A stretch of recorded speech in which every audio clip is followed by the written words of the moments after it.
Sasabit lang ako. Kasi wala akong mapuntahan. Maawa naman po kayo sa akin. Tulungan niyo akong takasan sila. Bago pa mangyari yon, ay aangkinin ko yung babaeng yan. Pupunuitin ko muna yung bago mo siya matikman. Malakas at makapangyarihan ng isang aswang. Kahit isang kriminal na halangang bituka ay hindi kami magagawang saktan. Bago natin simulan ng kwento, please like and share the video at huwag na din kalimutang mag-subscribe.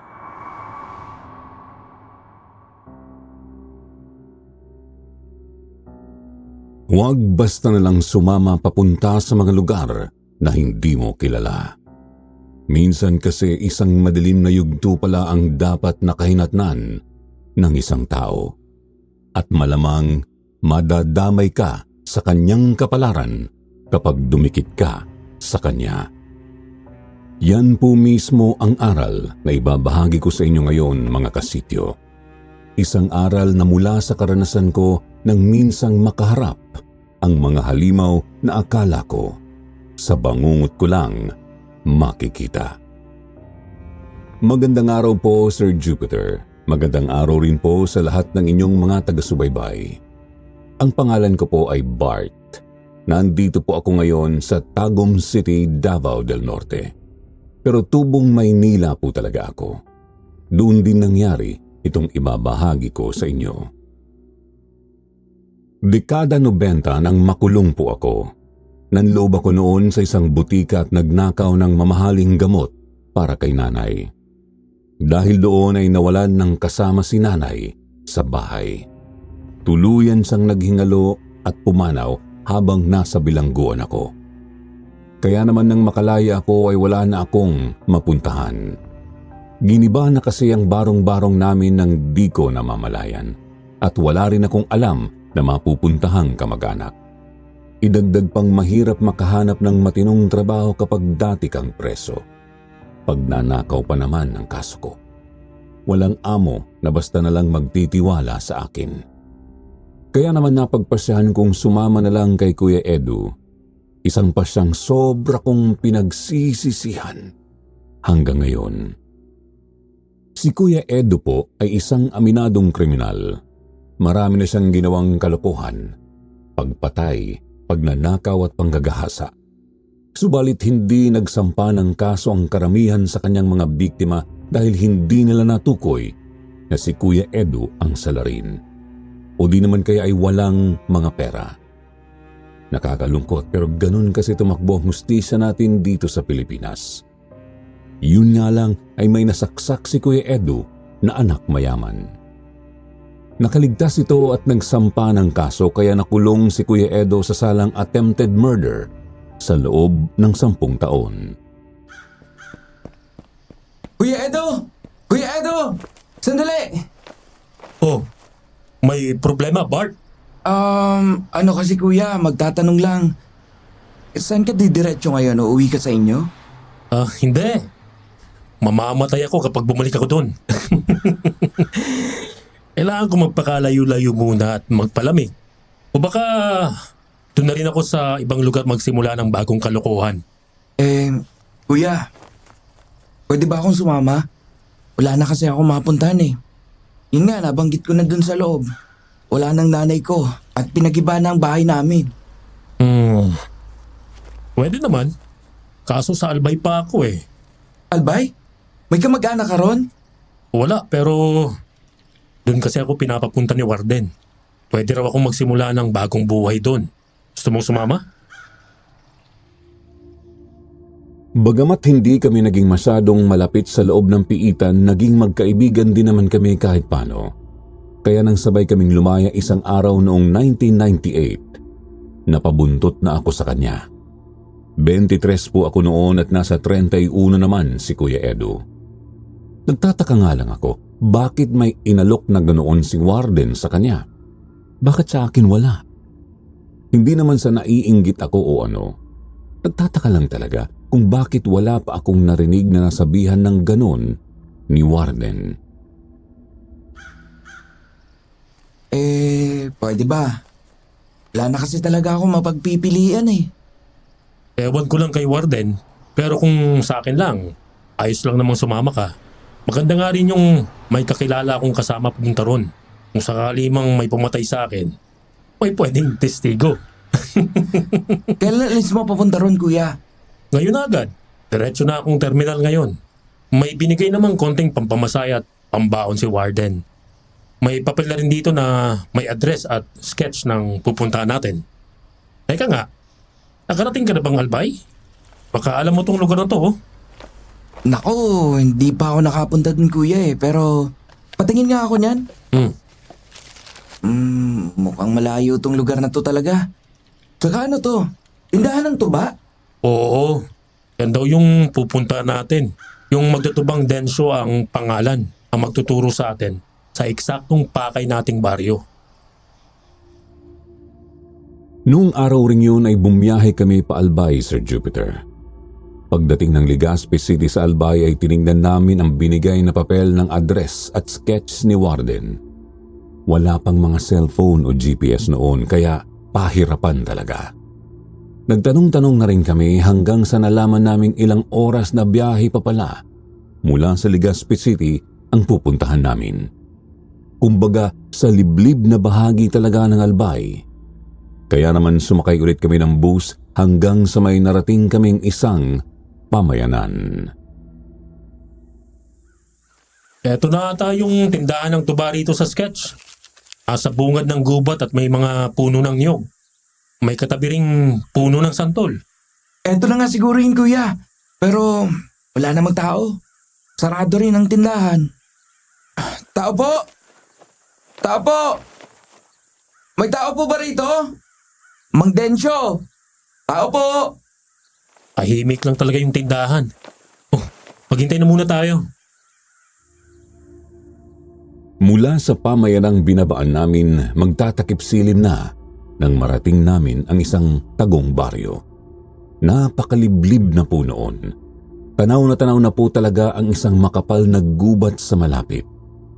Sa may bandang bungad naman ng kakahuyan ay naroroon ang isang tindahan ng tuba. Doon po kami naghintay. Parehong gutom at pagod. Dadating pa kaya yung hinihintay natin?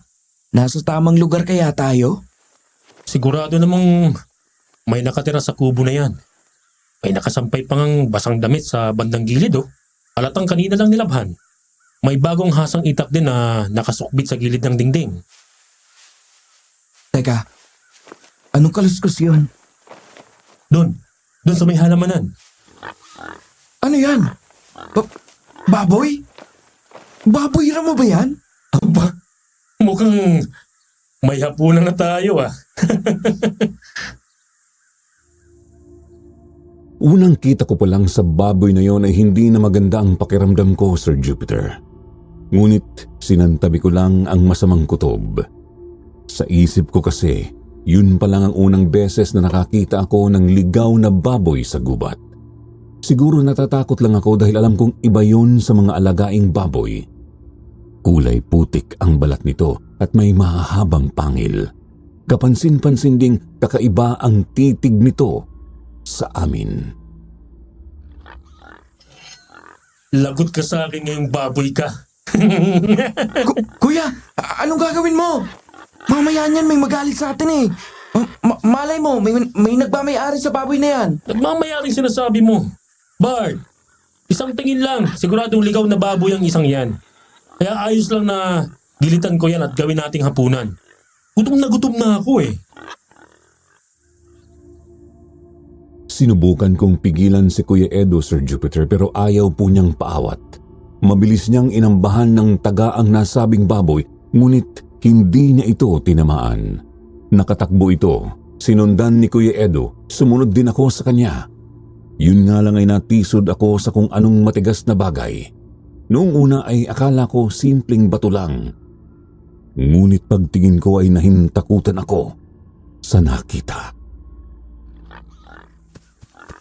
Kuya! Kuya Edo, sandali! Aray ko! Aray! Ano ba tong... Bungo! Bungo ng tao! Kakainis! Nakatakas pa yung baboy! Bart, ayos ka lang? Anong nangyari? Bungo? Ba't may bungo rito ng tao? Hindi ko alam. At nasugatan ako ng mga kasamang matatalas sa buton niyan.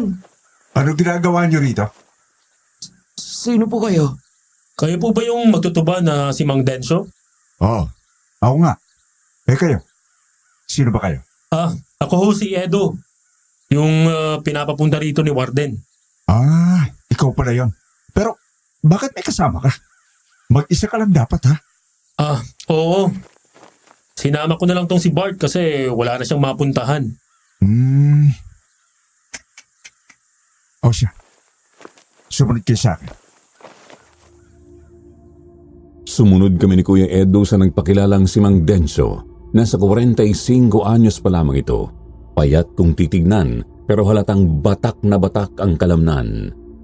Pagpasok namin sa kanyang kubo ay una niyang inasikaso ang sugat ko. Aray! Daan naman po, Manong! Hindi naman malalim yung sugat mo. Daplis lang yan kung tutusin. Yun nga lang Kalansay kasi ng tao ang nakasugat dyan. Kailangan gamutin at linisin maigi para siguradong hindi kakapitan ng sumpa. Dapat kasi nag-iingat kayo sa mga lugar na hindi ninyo kabisado. Nang habol pa talaga kayo ng baboy ramo. Hindi nyo nga sigurado kung pwede bang patayin o kainin yung isang yon. Ba't po ba may buto ng tao dun sa kakahuyan, Manong? Maraming ganun dito. Malamang sa ibang gubat meron din. Mga namatay dahil inatake ng mga hayop sa gubat. O baka namatay dahil nahulog sa puno. Hindi ko na sigurado. Tapos wala nakakaalam na namatay pala sila. Ayun, hindi na hinana. Manong, saan po bang pinapuntahang baryo ni Warden? Tungkol dyan. Sa totoo lang, mukhang hindi talaga magandang ideya na sumama ka Bakit naman po? Etong si Edo nga lang kasi ang pinapupunta rito. Pero ayun, bukas tayo lalakad papunta ron. Susuungin natin ang gubat. Lalakad tayo ng mga 3 oras bago natin marating ang baryo. Napakalayo pala talaga ng lugar na yan. Ano bang naisip ni Warden? At pinapapunta ako ron? Malalaman mo rin pagdating mo ron. Sige na, maganda na tayo ng hapunan at magpahinga. Maaga tayo bukas. Yun nga po ang nangyari. Naghanda kami ng hapunang adobong palaka. Pagkatapos kumain ay agad na rin kaming nagpahinga. Nilagnat nga po ako noong gabing yun, ngunit hindi naman sumama ng husto ang pakiramdam ko. Maya't maya nga lang ang dungaw ko sa bintana. Tanaw ko po roon ang madilim na gubat. Nakakakilabot tignan ang iilang mga punong naliliwanagan lang ng buwan. Medyo bilog yung buwan, pero 2 gabi pa naman bago ang ganap na kamilugan talaga. Nananayo rin ang balahibo ko, Sir Jupiter. Napakalamig kasi ng hangin. Ibang-iba sa hangin sa syudad kapag gabi. Bukod pa ay pakiramdam ko ring may nagmamasid sa amin dahil sa mayat mayang mga kaluskos. Kanina ka pa nakadungaw dyan Hindi kasi talaga magandang kutob ko sa gubat, kuya. Pakiramdam ko, may nakatitig pabalik sa atin. Inatakot mo lang ang sarili mo, Bart. Wala lang yan. Ano ka ba? Mga hayop gubat lang ang mga yan. Kuya, palagay mo, bakit parang malaking problema na sumama ako? Ewan ko. Siguro baka may tinatagong illegal na gawain si Warden. Kaya ako ang pinapapunta. Nasa sayo yun kung tutuloy ka pa o uuwi ka na lang ng Maynila.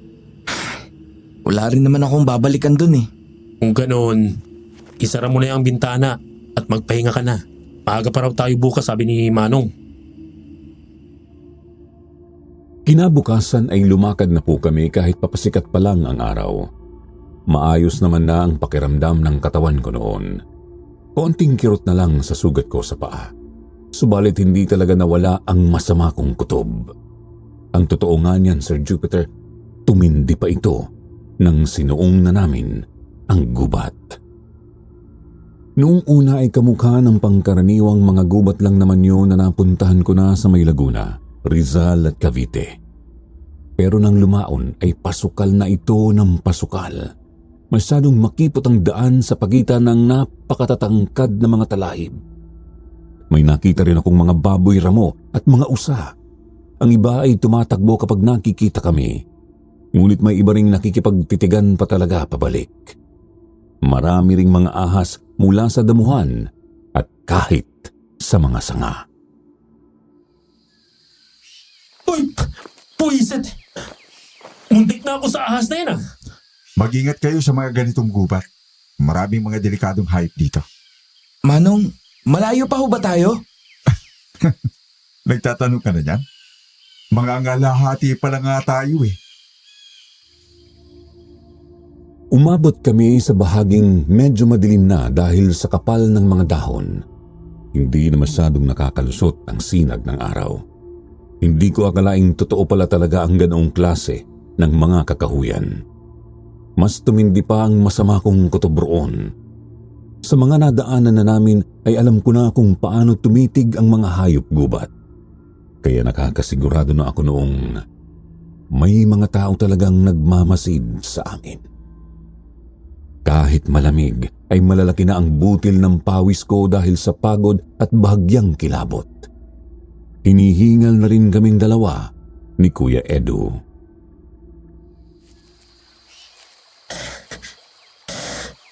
Pagod na ako.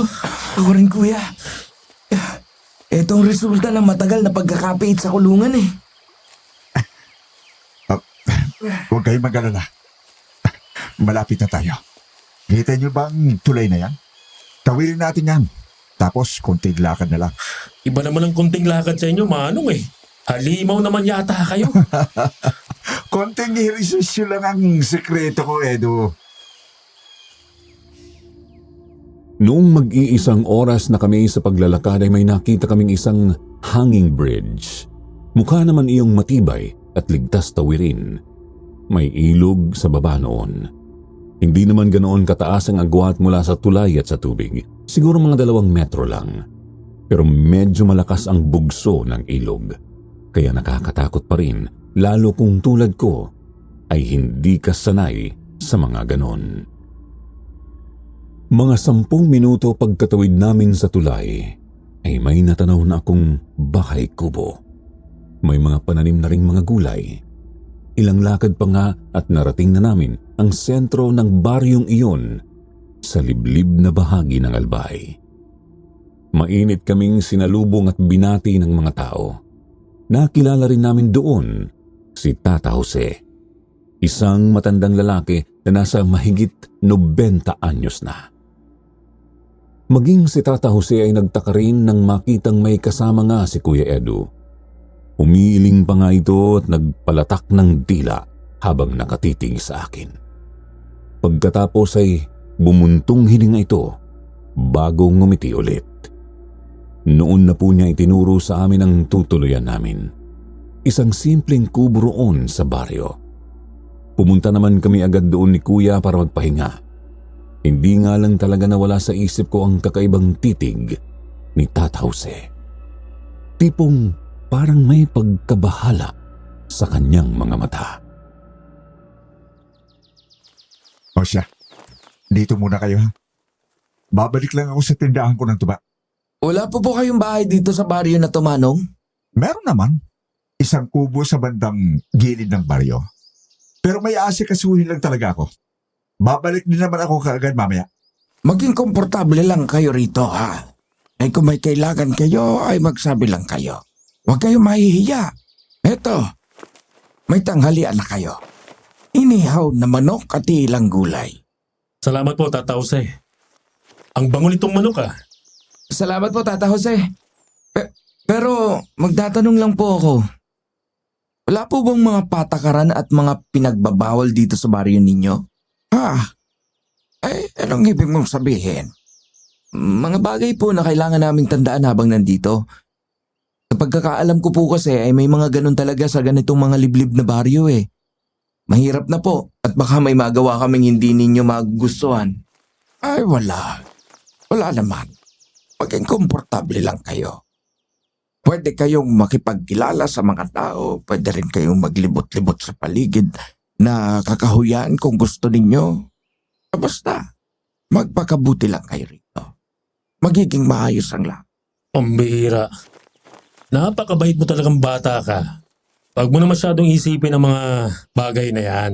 Sasabihan naman tayo kung sakali eh. Pagkatapos mananghalian ay nagpahinga kami ng mga 3 oras ni Kuya Edo. Bandang 3:00 naman po nang bumangon kami. Lumabas ng kubo at naisip na magpunta ng kakahuyan. Doon po sa may bandang likod ng baryo kami gagala. Hindi po roon sa dinaanan namin papunta sa lugar. Namangha ako sa kakahuyang yun, Sir Jupiter. Marami kasing malalaking puno ng mga prutas. Hindi rin gaanong masukal ang daan. Sa katunayan ay napakaaliwalas at napakasariwa ng pakiramdam ko doon. Kaya naman nawili talaga kami ni Kuya Edo sa paglalakad-lakad. Lalo na at walang ganoon sa kamay nilaan. Hanggang sa may natanaw kaming bahay habang naglalakad-lakad. Nakatayo iyon sa isang medyo paangat na bahagi ng lupa. 2 andanas na gawa sa bato at simento mula taas hanggang baba.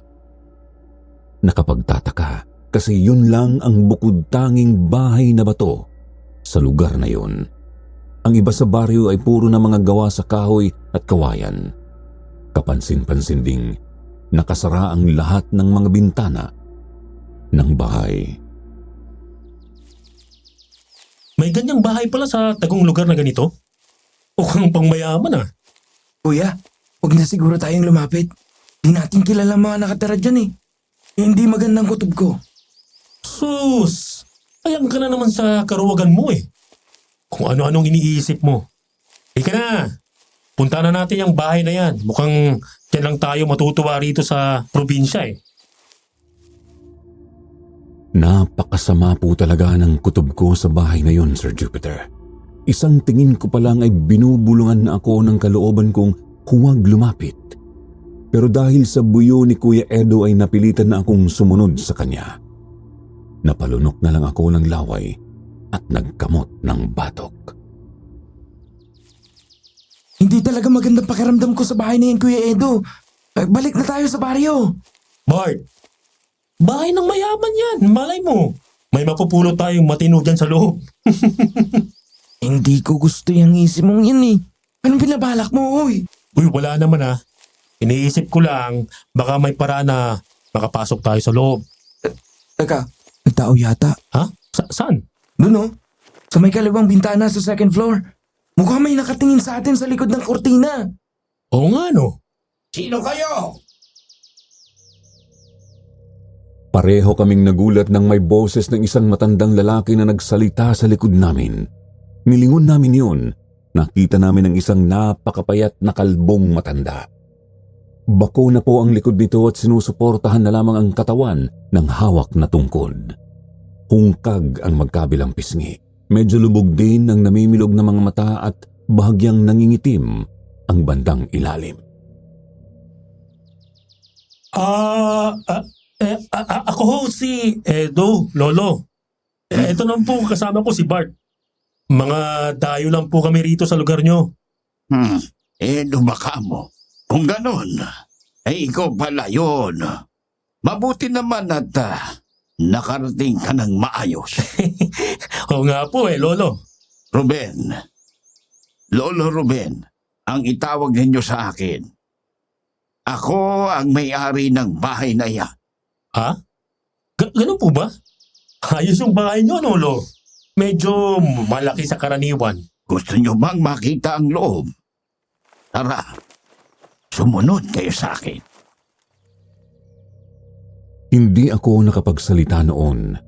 Di ko masabi noong una kung bakit pero nangangatog ang tuhod ko habang nakatingin kay Lolo Ruben. Nauna siyang naglakad papunta sa sementadong bahay.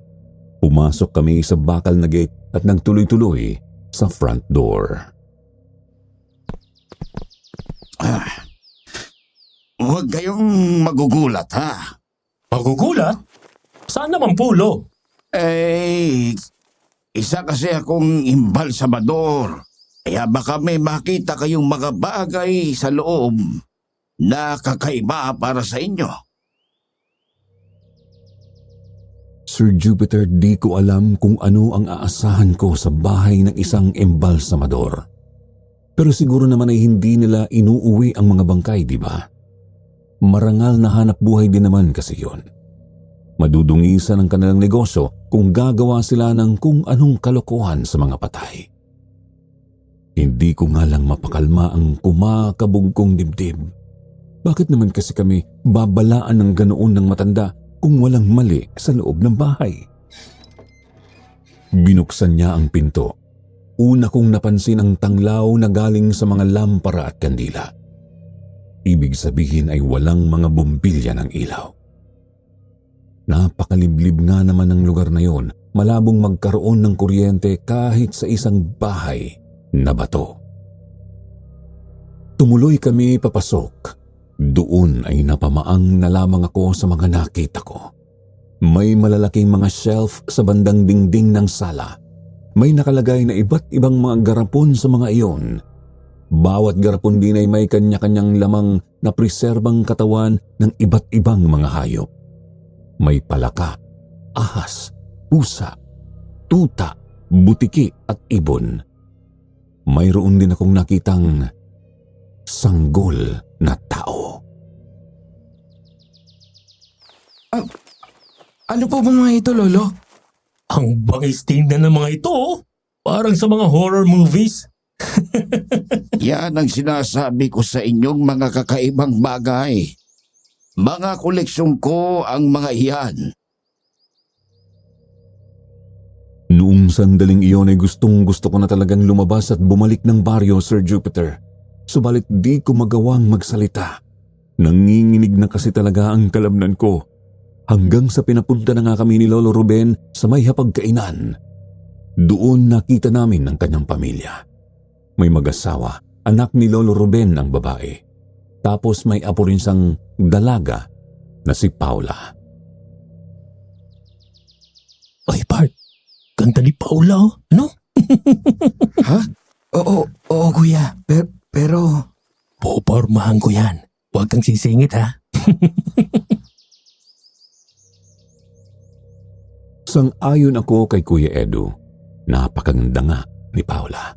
Pero napakasama rin ng kutob ko sa kanya. Kung bakit ay hindi ko rin masabi noong oras na yon. Pansin ko ring panaytitig ng dalaga sa akin. Napapayuko na lang ako dahil sa magkahalong hiya at kilabot. Ano ba naman to? Nakakailang. Ang lagkit makatitig sa akin ng Paula.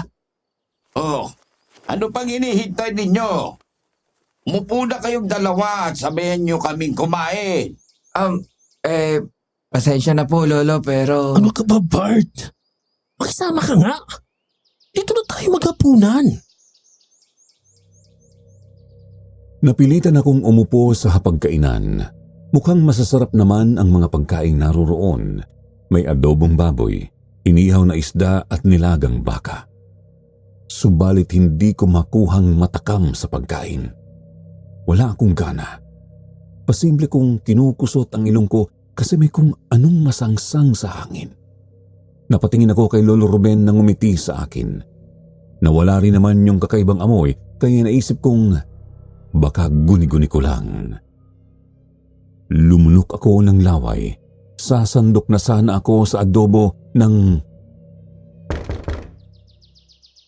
Sino na naman kaya yung kumakatok? Lolo Ruben? Andiyan po ba kayo? Lolo Ruben? Si Densyo po ito. Si Mang Densyo? Ano naman kayang kailangan ng taong iyan? Sir Jupiter, nakahinga ako ng maluwag nang marinig na kumakatok si Mang Densyo sa pinto. Pakiramdam ko ay pagkakataon na yon para makatakas mula sa kakaibang bahay. Kita kong sandaling kumunot ang noo ni Lolo Ruben. Bago nito sinabihan si Paula na pagbuksan si Mang Densyo. Tumayo nga si Paula at sinunod ang kanyang lolo. Nang makapasok ay agad naman pong lumapit ang lalaki sa hapag. Kita kong tumiti siya sandali sa mga pagkain at bahagyang umiling. Pasensya na po kung nakaabala ako sa hapunan ninyo, Lolo Ruben. Pero naparito ako kasi susunduin ko itong dalawa. May nakapagsabi kasi sa akin na nagpunta nga sila rito. Mga bisita ko sila dito sa bahay namin. Kaya bakit mo sila susunduin ng basta na lang? Lo, may konting hindi pagkakaunoan po kasi tayo. Itong si Mark ay sumama lang kay Edo rito sa baryo. Hindi po siya dapat kasama sa kasunduan natin. Alam ko naman yon. Huwag kang mag-alala. Hindi ko naman gagalawin niyang binatang niya. Pero Lolo Ruben, mawalang galang na po. Isasama ko na lang po. Teka. Kuya, si Bart na lang po ang isama nyo. Siya naman itong nagsasabing masamang pakiramdam niya rito eh. Dito lang muna ako. Alam ko naman ang daan pabalik sa kubo. Narinig mong sinabi niya, Densyo. Huwag mo lang pilitin. Ganun nga po ang nangyari. Lumabas kami ni Mang Denso nang hindi kasama si Kuya Edo. Medyo madilim na po noon, siguro mga 6:00 na ng gabi. Lumingon pa ako sa bahay ni Lolo Ruben. Nakita kong may anino doon sa isang bintana sa tabi ng pinto. May dumudungaw roon nang hindi inaalis ang nakatabing na kortina. Hindi ko masabi kung sino ang naghahatid sa amin ng tingin. Tuloy-tuloy kaming lumakad pabalik sa tinutuluyan naming kubo ni Kuya Edo. Doon ay sinabi niya sa aking nakausap daw pala niya sa telepono sa bayan, si Warden. Pasensya ka na, Mark. Hindi ka talaga dapat naandito. Bukas ay aalis ka na kagad. Huwag mong sabihin kay Edo. Aalis ka ng palihim. Si Warden na rin daw ang bahala sa'yo pagbalik mo sa Maynila. Bakit naman po, Mang Densyo? Kasama ko po siyang dumating dito eh. Ang sama ko naman kung bigla ko na lang siyang iiwan. Huwag ka na ngang masyadong matanong. Basta, yun ang mas makabubuti para sa'yo. Pansin na pansin ko ang pagkabalisa sa mukha ni Mang Denso noong mga oras na yon, Sir Jupiter. Nakakainis nga lang kasi ayaw talaga niya akong sagutin kapag humihingi ako ng paliwanag. Ayaw niyang sabihin kung bakit kailangan ko nang umalis agad at bakit hindi ko pwedeng sabihin iyon kay Kuya Edo. Iniiba niya talaga ang usapan bagamat kita ko sa kanyang may gusto siyang sabihin sa akin. O siya, naalis na muna ako ha. May asikasuhin lang ako sa bahay kong naandito sa baryo. Ito muna ang hapunan mo ngayon. Salamat po, Kuya. Umalis nga po si Mang Denso. Sinarado niya ang pinto pagkalabas niya. Nag-iwan lang siya ng 3 nilagang saging at isdang bagoong na hapunan ko. Ayos naman na yun sa akin kasi di naman ako maarte sa pagkain. Subalit, noong nangangalahati na ako sa ikalawang saging ay bigla akong napahinto. Nakarinig kasi ako ng mga kaluskos sa labas lang ng kubo. Kuya? Kuya Edo? Ikaw ba yung nasa labas? Kuya! Walang sumagot. Nagpatuloy lang ang kaluskos na animoy may nagpapalakad-lakad sa labas ng kinaroroonan kong kubo. Sarado ang mga bintana kaya hindi ko makita ang nasa labas. Ngunit naramdaman ko na naman ang masamang kutob na parang may nagmamasid. May bahagi ng isip ko na gustong tignan kung ano yun. Pero sinisigawan naman ako ng kutob ko na manatili lang ako sa loob. Kuya Edo naman eh! Huwag ka naman manakot ng ganyan oh! Kuya! Uy! Kuya! Wala pa rin talagang sumasagot. Napadako ang tingin ko sa pinto. Hindi ko pala naitali ang kawad nun gaya ng habilin ni Mang Denso. Saktong napunta sa may labas ng pinto ang kung anong kumakaluskos, Sir Jupiter. Kita ko pa nga po sa may siwang ang anino ng kung anong nasa labas. Anino yun ng hayop na gumagapang sa lupa. Kumabog ang dibdib ko nang maisip kong baka hayop gubat yun. Gumalaw ng bahagya ang pinto. Napalunok ako nang may maamoy akong masangsang. Katulad yun sa sangsang na naamoy ko sa bahay ni na Lolo Ruben, bagamat mas malakas. Gusto kong tumayo para isarado ang pinto at itali ang kawad nito pero di ko maigalaw ang sarili kong katawan.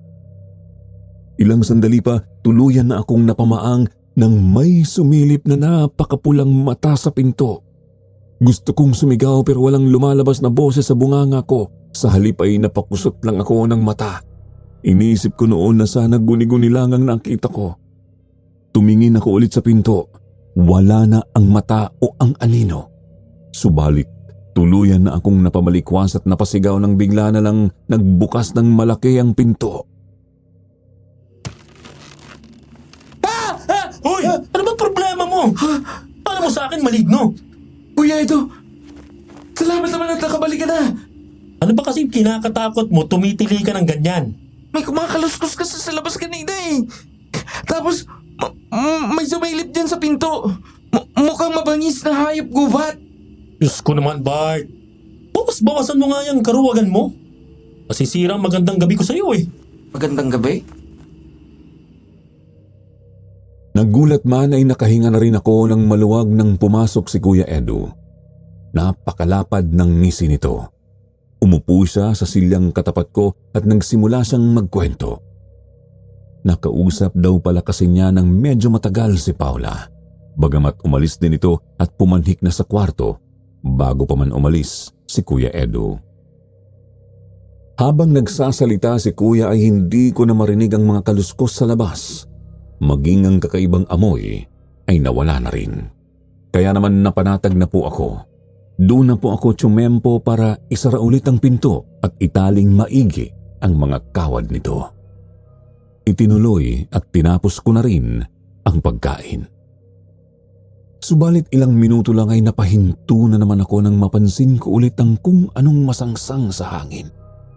Nawala rin sa sinasabi ni Kuya ang tenga ko nang may marinig akong mga kaluskos sa labas. Maging si Kuya Edu ay napahinto rin sa pagkikwento.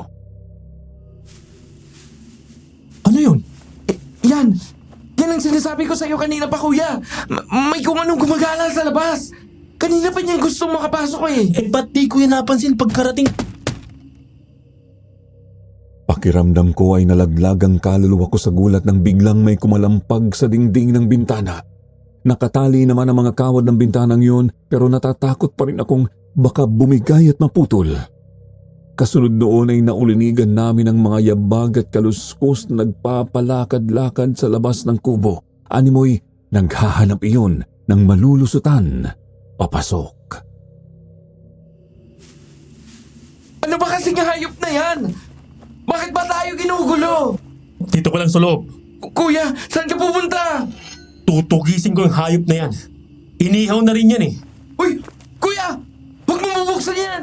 Di mo pa nga alam kung ano nilalang nasa labas eh. Baka mamaya yan, bigla na lang tayong sakmalin yan eh. Alam kong natatakot kang kumag ka. Kaya nga dito ka na lang sa loob at magsumiksik sa ilalim ng papag. Naiintindihan mo? Kuya, Hindi siya nagpaawat sa akin. Tuluyan siyang lumabas. Ako naman ay nanatili lang sa may bungad ng pinto. Bagamat mula roon ay talagang masakit na sa ilong ang masangsang na amoy sa hangin. Kahawig na iyon sa patay na daga o mas matindi pa. Ilang sandali pa nagulat na lang ako nang may sininghalan si Kuya Edu sa dilim. Uli kang hayop ka! Ngayon, hindi ka na makakatakas sa akin. Gagawin kitang inihaw! ano kaya yung nakita ni kuya? Bahala na. Pupuntahan ko. Dali-dali akong tumakbo palapit kay Kuya Edu. Doon ay nakita ko ang isang kulay putik na hayop sa may halamanan. Medyo nakukublian iyon ng mga dahon ngunit nasisinaga ng buwan ng bandang kaliwa ng kanyang katawan at ulo. Isa iyong baboy ramo. Subalit katakatakang mas malaki iyon ng di hamak sa ordinaryong baboy. Siguro ay 2 o 3 beses pa ang laki nun. Kapansin-pansin din ang napakapula nitong mga mata. Kumikislap iyon ng bahagya kapag tumatama sa liwanag ng buwan. Halatang agresibo rin po iyon, Sir Jupiter, kaya hindi makalapit-lapit ng tuluyan si kuya para tsumempo ng taga. Kakainis! Masyadong malaki! May mali sa baboy na yan. Kuya, iwan na lang natin. Ano bang mali ang sinasabi mo? Ikalawang beses mo pa nga lang na makakita ng baboy ramo eh. Hindi mo alam kung ano ba dapat ang itsura ng mga yan. Hindi po sa ganon. Hanggang sa nagulat na lang kami nang biglang lumusob sa amin ang baboy ramo. Napalundag pa atras si Kuya Edo. Ako naman ay agad na napatakbo. Babalik sana ako sa kubo ngunit laking hilakbot ko nang maabutan ako ng hayop. Natumba ako, Sir Jupiter, at napasubsob sa putikan. Sunod ko na lang na malayang nakumbabawan na pala ako ng baboy ramo. Wag! Lubayan mo ako! Mahawa ka sa akin! Kuya Saklolo! Bart, parang wala namang pakay ang baboy na saktang ka oh. Ha? Natauhan ako. Tama nga si Kuya Edo. Katakatakang hindi ako sinasaktan ng baboy. Inaamoy-amoy lang ako nito, ngunit hindi ko pa rin maiwasang pananayuan ng balahibo dahil pakiramdam ko ay may kung ano pang pakay ang hayop na yun sa akin. Gusto kaya ata niyang maging amo eh. Ano ba nangyayari dito? Diyos ko! Kanina pa po kami ginugulo ng baboy na yan, Manong. Nang ilabas ko na sana para hulihin. Yan ang nangyari. Ilang sandali pa ay dumating na si Mang Denso.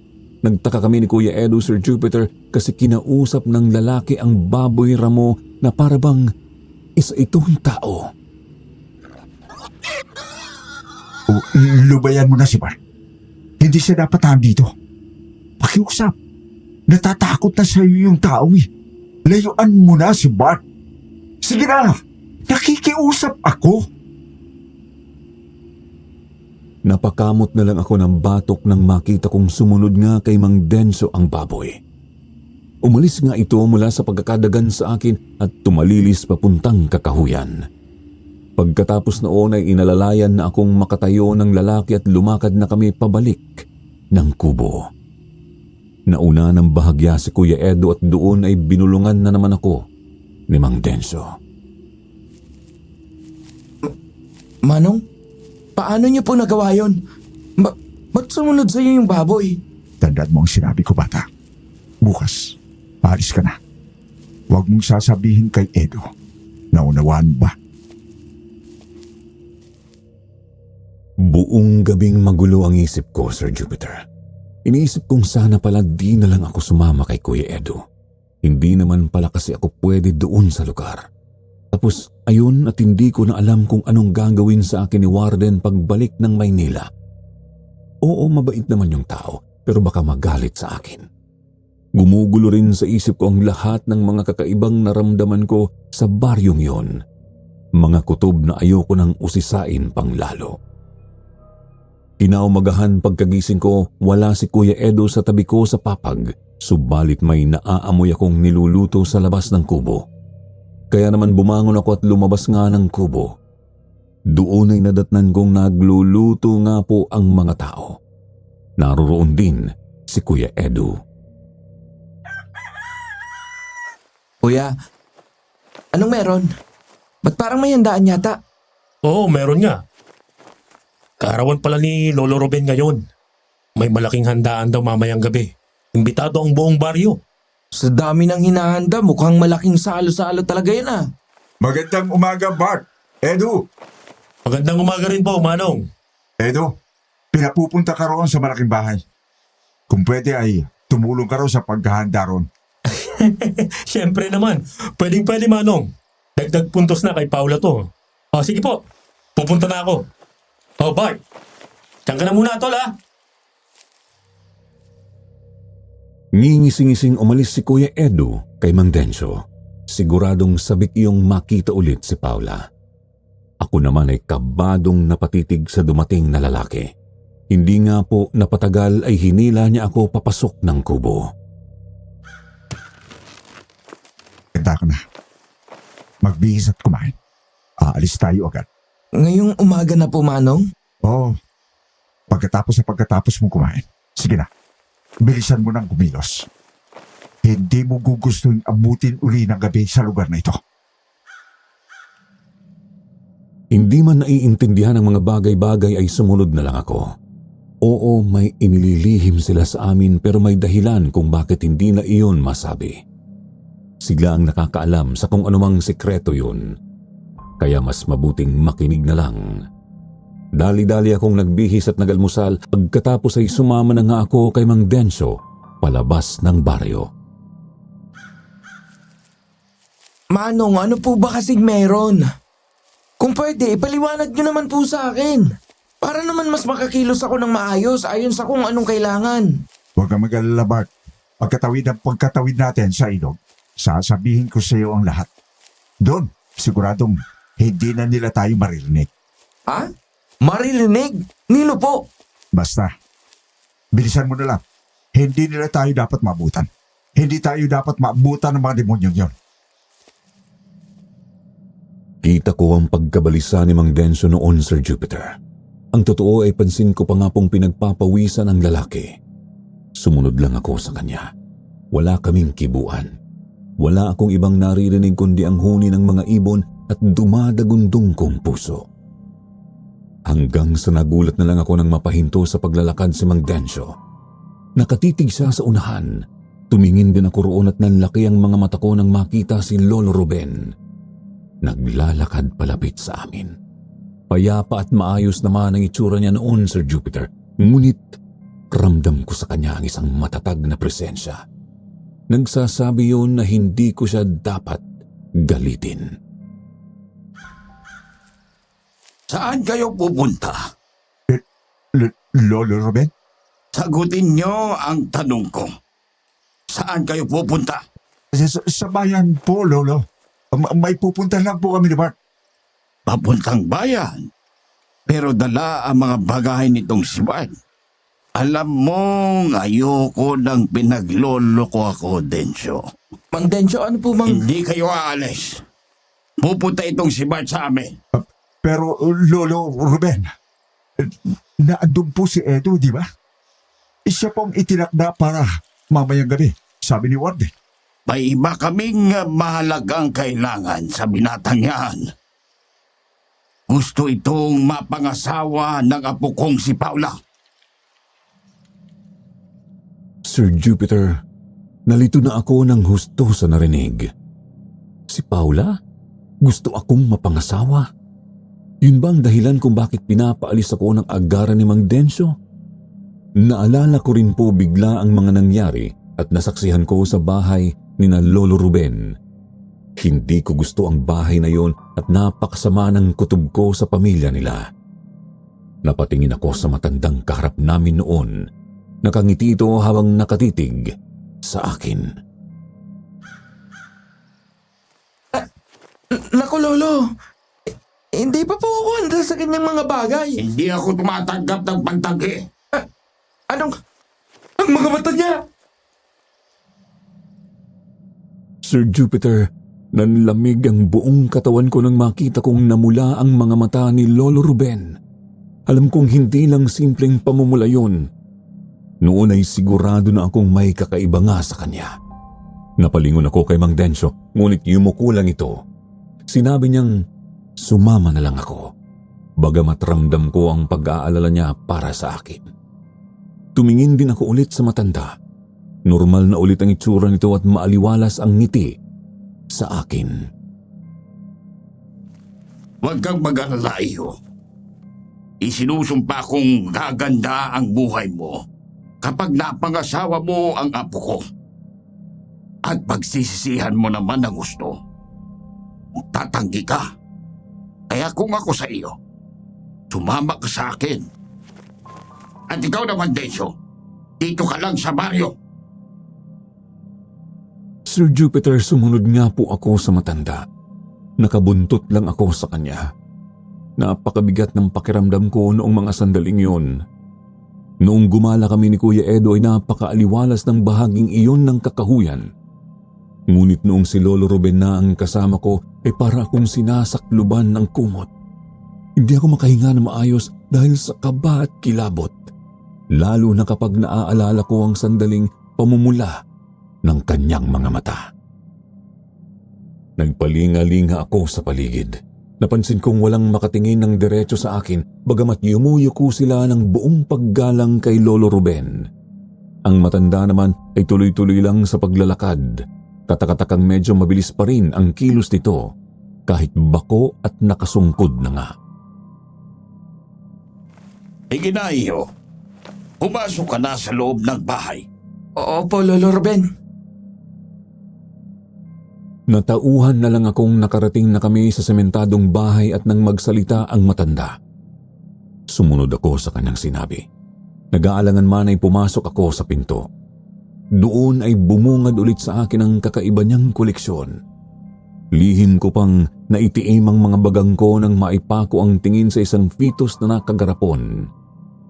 Mabuti na lang at maraming mga taga-baryong naglilinis sa kanilang bahay kaya hindi ganoon kalala ang sama ng pakiramdam ko sa loob. Tumuloy ako papunta sa paanan ng hagdan. Tanaw doon ang kusina. Nakita ko si Kuya Edo. Nagtaka nga lang ako kasi biglang kumunot ang noo niya nang makita ako. Agad din siyang nag-iwas ng tingin at tinalikuran ako. Susundan ko sana siya nang lumapit ulit sa akin si Lolo Ruben. Umakyat ka sa ikalawang palapag, lumiko ka nagpakanan, at pumasok ka sa ikalawang pinto. Doon ka maghihintay sa kasal ninyo ni Paula mamayang gabi. Gabi? Bakit gabi? Alam kong matalas ang pandama mo, iyo. Alam kong naghihinala ka na sa amin ng pamilya ko. Kaya, huwag mo nang ipagtaka. Ang mga ganitong bagay, masasanay ka rin kapag naging isa ka na rin sa amin. Lo? Pwede ko po bang kausapin muna si Kuya Edo? Kahit sandali lang po. Sige, maghihintay ako. Sa hudyat ng matanda ay nilapitan ko si Kuya Edo. Nakita ko ang kasama ko. Ngunit pansin kong tuluyan niya akong iniiwasan. Kaya naman dali-dali ko siyang sinundan para kausapin. Kuya, sandali lang. Kuya, mag-usap tayo. Makinig ka, Bart. Wala akong pakialam kahit ikasal pa kayo ni Paula. Pero isa lang ang tatandaan mo, ha? Bago pa mangyari yon, ay aangkinin ko yung babaeng yan. Pupunitin ko muna yung bago mo siya matikman. Kuya, Nanlumo ang balikat ko. Naalala kong isang kriminal nga pala ang sinamahan ko. Hindi magandang galitin si Kuya Edo. Yun nga lang ay wala naman akong magagawa dahil naipit lang din ako sa sitwasyong yon.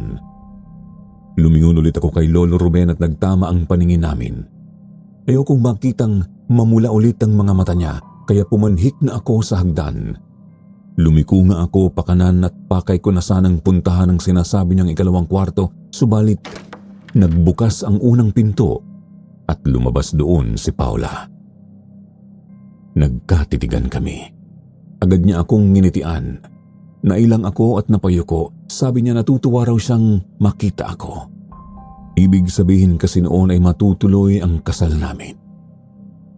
Nauutal ko namang sinabi na napilitan lang ako at hindi ko inaasahang mangyayari yun. Narinig kong humagikik siya sandali. Pagkatapos ay sinabi niya sa akin na walang lumalabag sa anumang gustuhin ng kanilang angkan sa lugar na yon. Kaya mas mabuting sumunod na lang ako. Napalunok ako ng laway sa narinig. Hindi ko pa man alam kung ano ang lihim nila, alam ko namang hindi sila pangkaraniwang mga tao. Nag-angat ako ng tingin at bumungad ulit sa akin ang magandang mukha ng babae. Sinabi ko sa kanya,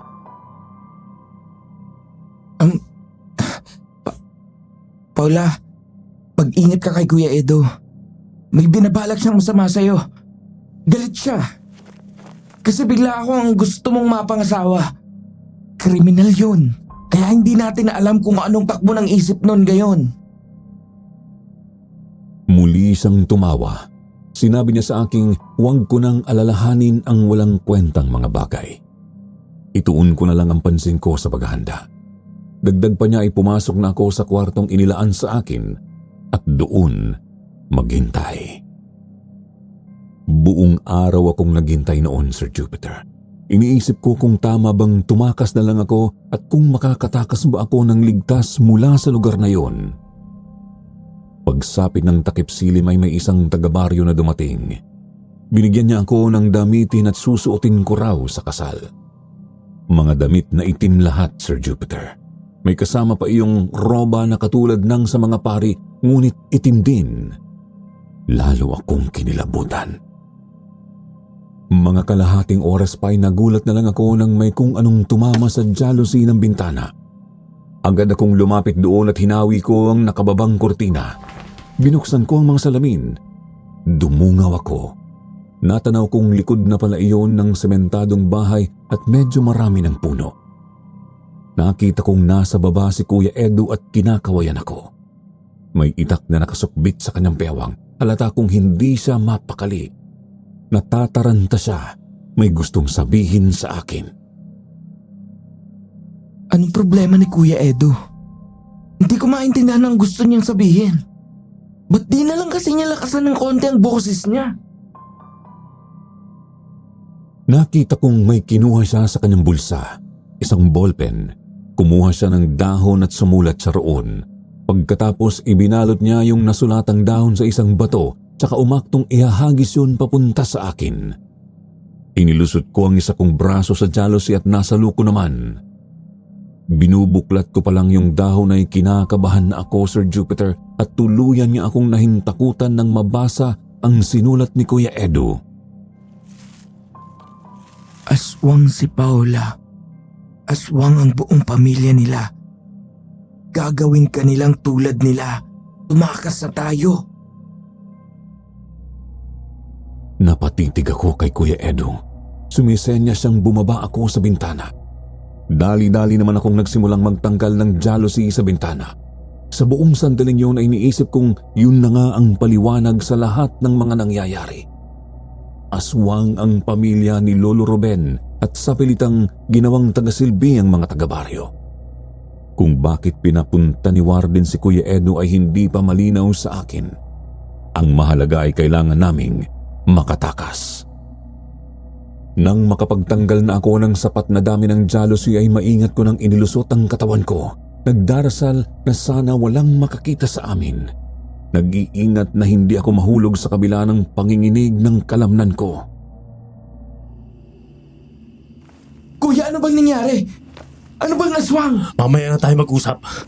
Mamamatay tayo rito. Bilisan na natin. Hindi na kami nagsayang ng oras ni Kuya Edu. Agad kaming sumuot sa makapal na kakahuyan. Kung saan man yun papunta ay hindi namin sigurado. Ang amin lang ay makalayo sa lugar na yon.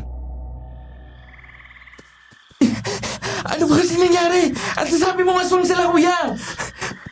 Paano mo nalaman? Si Paula. Si Paula. Titikman ko dapat. Pero nagbago siya ng anyo. Ano ka mo? Kaya kailangan nating makalayo rito. Ano man ang mangyari. Ayoko bang mamatay? Hindi! Andiyan na sila! Bilisan pa natin, kuya! Nang makarinig ng mga kaluskos ay itinodo na namin ang bilis ng pagtakbo. Hindi madali dahil bilog na buwan lang ang tanglaw namin sa napakasukal na daan. Isang pagkakamali lang, siguradong masusubsob kami sa putikan o damuhan. Hanggang sa nangyari nga po ang kinakatakutan namin, Sir Jupiter. Bigla na lang may lumundag mula sa kung saan at lumapag sa harap namin. Bagamat madilim ay kitang-kita naman namin ang namumula nitong mga mata at matatalim na mga ngipin.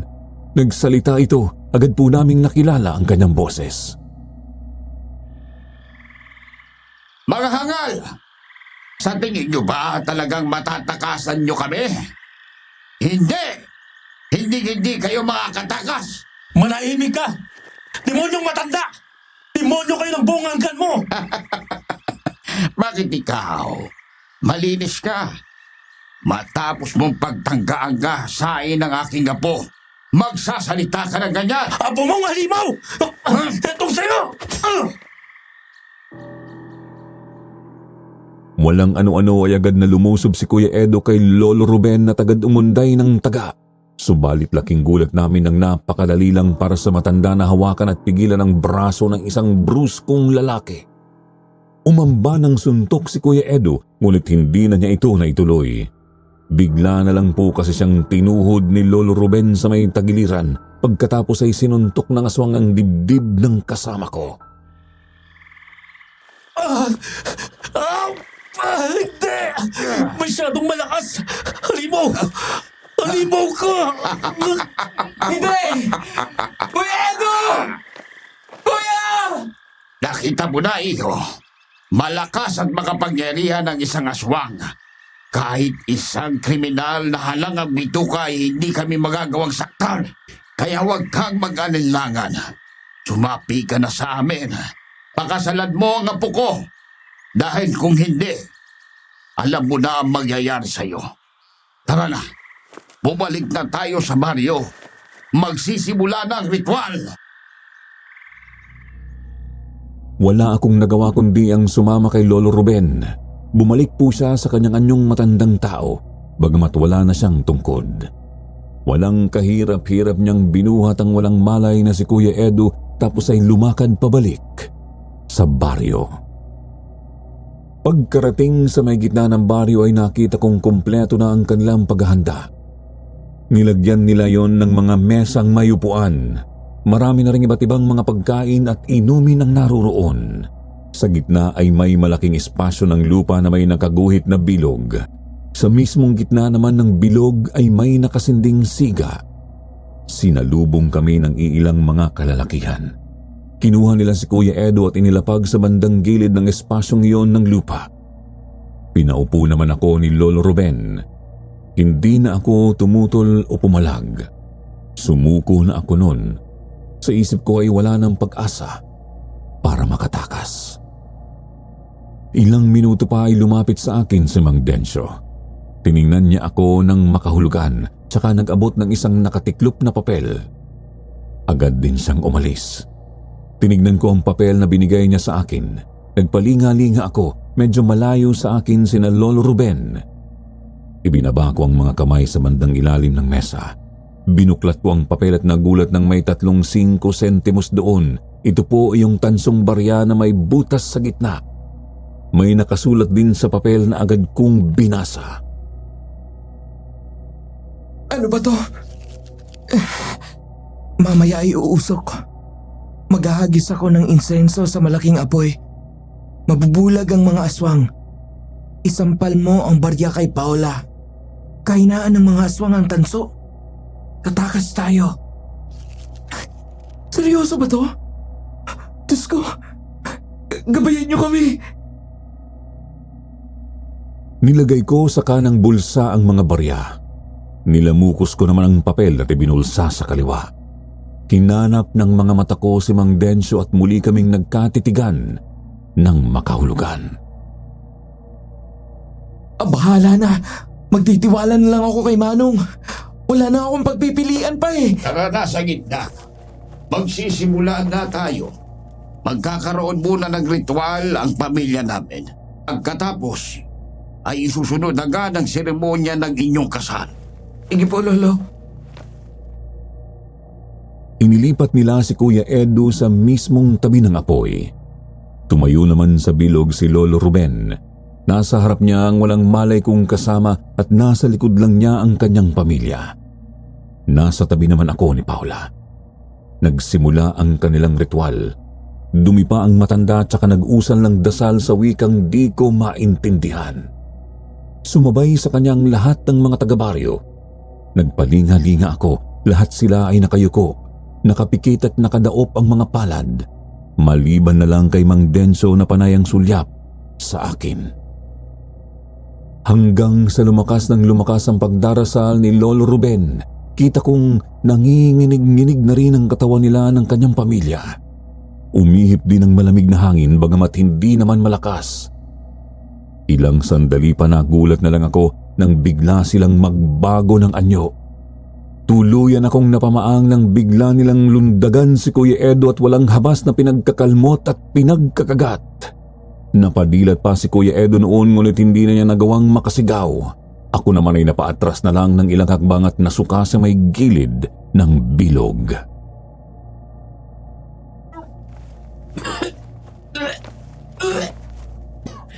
Nakakadiri! Nakakainis! Hindi ko na kaya to! Hindi ko na kaya to! Isimulan na natin ang kasal! Inila ako ng tatay ni Paula pabalik sa pwesto namin. Napalingon ako kay Mang Densyo. Hindi pa rin siya kumikilos. Hindi ko tuloy malaman kung tuloy pa ba ang kanyang binabalak. Natapakan ko ang naglalawang dugo ni Kuya Edo. Humarap sa akin si Paula na puno rin ng dugo ang damit at ang mukhang nasa anyong aswang. Pinaluhod nila ako roon. Sumunod na lang ako. Lumuhod ako sa gilid ng luray-luray na bangkay ni Kuya Edo. Lumuhod din tabi sa akin si Paula at sinimulan nga ni Lolo Ruben ang seremonya ng kasal.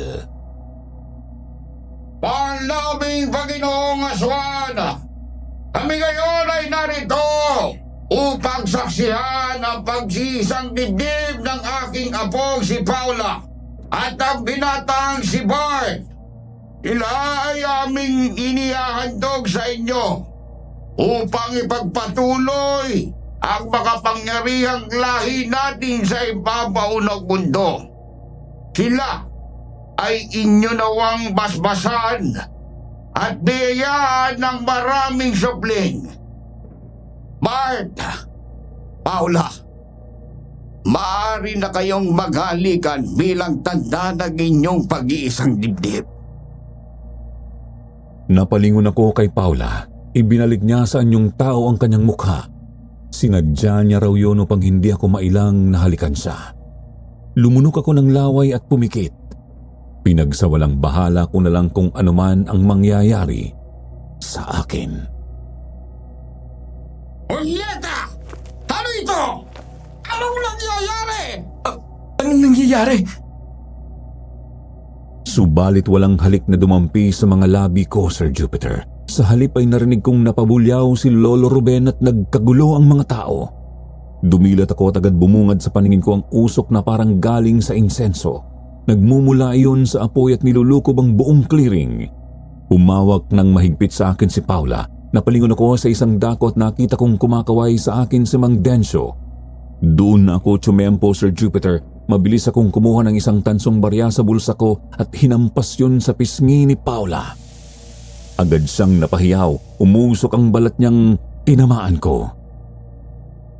Dali-dali akong tumayo. Hahawakan na sana ako ng tatay ni Paula ngunit agad ko ring naisampal sa kanya ang palad kong may hawak na tansong barya. Doon na ako sumuot sa nagkakagulong mga tao at tumakbo papunta kay Mang Densyo. Mang Densyo! Mang Densyo! Akala ko hindi niyo na itutuloy ang plano. Mamaya na tayo mag-usap. Sige na, tumakbo ka na. Bilisan mo. Nakabuntot lang ako sa'yo. Una akong pinatakbo ni Mang Densyo palabas ng baryo. Nakasunod lang siya sa akin. Mabuti na raw na ganoon para hindi ako basta masaktan ng aswang mula sa likod. Pinilit kong itodo ang bilis ng takbo ko. Tuloy-tuloy pasuot sa taniman ng mga palay. Mula roon ay narinig ko ng lalong nagkagulo ang mga taong naruroon pa sa clearing. Naisip kong may labanang nagaganap doon. Manong, bakit ninyo ako naisip tulungan? Di po ba kayo malalagay sa alanganin nito? At ang mga taga-baryo, nilalabanan po ba nila ang mga aswang? But, kailangan mong maintindihan. Hindi lang ito tungkol sa iyo. Tungkol na rin ito sa amin. Sa aming hindi na gustong gawing utusan ng mga aswang. Sige na, bilisan na natin. Kailangan natin makatawid sa ilog. Opo. Ilang minuto pa ay natanaw na namin ang hanging bridge. Kahit pagod na ako ay hindi kami huminto sa pagtakbo. Subalit sadyang halimaw ang mga tinatakasan namin, Sir Jupiter. Nagulat na lang ako nang biglang tumilapon si Mang Densyo at napasubsob sa putikan. Kita ko ring may dugo sa kanyang likod. Mang Densyo! Manong! Buwis na limaw na yan! Huwag mo na ako isipin, Bart. Tumakas ka na. Bilisan mo na! Pero Manong, paano po kayo? Hindi kayo makakatakas, mga hangal! Dalinti ka na. Muling tumambad sa paningin ko ang karimari-marim na anyo ni Lolo Ruben, Sir Jupiter. Nagngangalit ang mga ngipin nito. Alam kong hindi niya ako patatawarin sa pananakit ko sa apo niya. Ilang sandali pa nakita ko na lang na sumunod si Paula sa kanyang lolo. Maging ang babae ay halata ko ring galit na galit sa akin. Aalalayan ko po sanang makatayo si Mang Densyo ngunit nagawa niyang pilitin ang sariling tumayo. Binunod niya ang bolo na nakasukbit sa kanyang bewang. Hindi mo ko basta mapapatay, hukluman! Kung mamamatay man ako, isasama kita sa impyerno!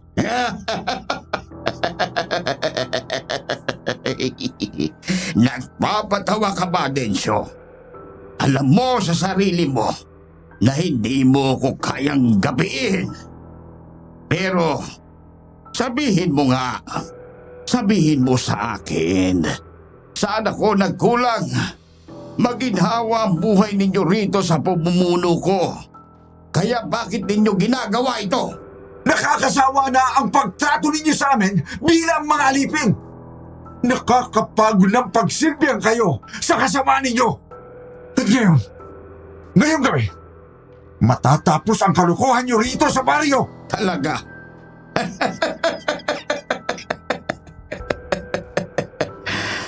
Subukan ninyo kung kaya ninyo!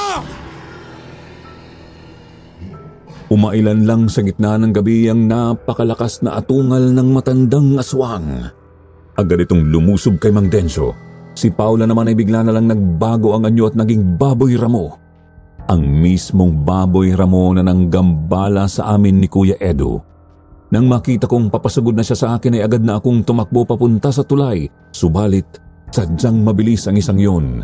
Nagawa niya akong harangan. Aktong susugod na sana siya ulit sa akin nang bigla naman siyang mataga ni Mang Densyo. Yan ang bagay sa iyo! Hayop ka talaga, Densyo! Umanda ka sa ginawa mong ito sa apo ko! Mananagot ka sa akin! Papatayin kita! Subukan mo kung kaya mo, tanda! Sige na, Bart, magpatuloy ka na! Bilisan mo! Sa atas ni Mang Densyo ay muli akong tumakbo papunta sa tulay. Narinig ko ulit ang atungal ng halimaw pero diretso lang ang tingin ko. Subalit nang mapansin kong may mga yabag na sumusunod sa akin ay doon na ako napalingon. Nakatayo na ako sa mismong tabi ng ilog. Nanlaki ang mga mata ko nang makitang nag-uunahang makalapit sa akin ang aswang at ang magtutuba. Kakalmutin na sana ako ni Lolo Ruben nang bigla naman akong sinipa sa binti ni Mang Densyo. Nawalan ako ng balanse at tuloy-tuloy akong dumausdos pabagsak sa ilog. Ang pagbaon ng mga kuko ni Lolo Ruben ang huli kong nakita bago ako tuluyang tangayin ng tubig. Papalayo. Nang magkamalay ako ay naroroon na ako sa isang barangay health clinic. Kung paanong nabuhay ako, hindi ko rin masabi. Tinanong nila ako kung bakit daw ba ako napunta sa ilog. Nag-isip na lang ako ng posibleng dahilan. Yung dahilan na hindi nila ako aaluking samahan pabalik sa kung saan man ako galing. Nagpunta lang po ako rito para dalawin ng isang kaibigan. Pero wag niyo na po silang abalahin. Mas mabuti po kung ang tatawagan ninyo ay ang tiyuhin kong warden doon sa Maynila. Mas maayos po kasi na siya na lang ang sumundo sa akin. Dahil sa sinabi ko ay agad nga po nilang tinawagan si Warden. Kinagabihan din po noon ay dumating siya para sunduin ako. Pinagsabihan niya ako, Sir Jupiter. Paliwanag niya, ano ba kasing nakain mo't sumama ka sa siraulong yan, Bart? Kaya ako pinapunta rito si Edo kasi hindi na siya dapat magpagala-gala sa laya. Sukdula ng katarantaduhan ng isang yun. Kung pababayaan, siguradong magkakalat lang yun ang kalokohan sa kung saan-saan. Kaya mas mabuti pang mamatay na lang yun sa kamay ng mga aswang bilang alay. At ikaw naman, Ngayon nakapunta ka at nakatakas ka roon, siguradong tutugisin ka ni Lolo Ruben at ng kanyang angkan. Yun ay kung may natirang buhay isa man lang sa kanila. Eh ano pong gagawin ko, Warden? Sabit lang ako kasi wala akong mapuntahan. Maawa naman po kayo sa akin. Tulungan niyo akong takasan sila. Dahil po roon, gumawa siya ng paraan para makatawid ako ng dagat. Hindi raw po kasi nakakatawid ng dagat ang mga aswang. Mula Albay, dinala niya ako sa Sorsogon, tapos ay pinalayag niya ako papuntang Samar. Simula po noon ay nagpalipat-lipat na ako ng lugar, Sir Jupiter. Iba-iba na rin ang naging trabaho ko. Ang akin lang ay makalayo sa isinumpang pamilyang yon. Nananalangin sana hindi nila ako matuntun. Sa ngayon, payapa na po akong naninirahan dito nga sa Tagum City kasama ang sarili kong pamilya. Hanggang dito na lamang po at maraming salamat sa pagbabasa ng kwento ko. More power sa inyong channel.